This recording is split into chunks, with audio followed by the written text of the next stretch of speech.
കൂട്ടുകാരെ, ഒരു കമ്പി എടുത്ത് ചുറ്റികയും വെച്ച് അവിടെ ഇവിടെയൊക്കെ ഇട്ട് അടിക്കുന്നത് കണ്ടിട്ട് എന്തെങ്കിലും തോന്നുന്നുണ്ടെങ്കിൽ ഒന്നും തോന്നണ്ട.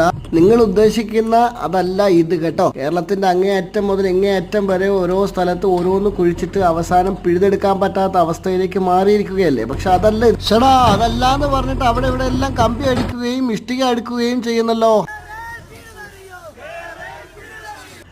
സമരക്കാർ വരുന്നുണ്ട്, അതിനു മുമ്പ് നമുക്ക് പണി തീർക്കാം. സംഭവം എന്താണെന്നറിയാവോ, ഞങ്ങൾ വാട്ടർ ലെവൽ പിടിച്ച് പൈപ്പ് അടിക്കാനുള്ള പരിപാടി കേട്ടോ. വേറെ ഒന്നും അല്ല, തെറ്റിദ്ധരിക്കുകയേ ചെയ്യരുത് കേട്ടോ. വാട്ടർ ലെവൽ പിടിച്ചതിന് ശേഷം ആവശ്യത്തിനുള്ള സ്ലോപ്പ് ഇട്ട് നൂല് പിടിച്ച് കെട്ടിയിട്ട് ആ ലെവലിൽ സിമെന്റ് ഇട്ട് കട്ടയടക്കി പൈപ്പ് പോകാനുള്ള പാത്തി സെറ്റാക്കി എടുക്കണം. ആ സിമെന്റ് ഇട്ടോണ്ടിരിക്കുന്ന ആള് വോളിബോൾ പ്ലെയർ ആടേ. ഇവിടെ ചാമ്പ്യന്മാരും പ്ലെയേഴ്സും മാത്രമേ ഉള്ളൂ കേട്ടോ. നമുക്ക് മാത്രമേ ഉള്ളൂ ഫാൻസ് ഇല്ലാത്തതെന്ന് തോന്നുന്നു. ഫാൻസിന് യാതൊരു വിഷമവും ഇല്ലാത്ത നാടാണിത്. എന്തായാലും കാസർഗോഡ് ഫാൻസ് ഘടകം സൈനിങ് ഓഫ്.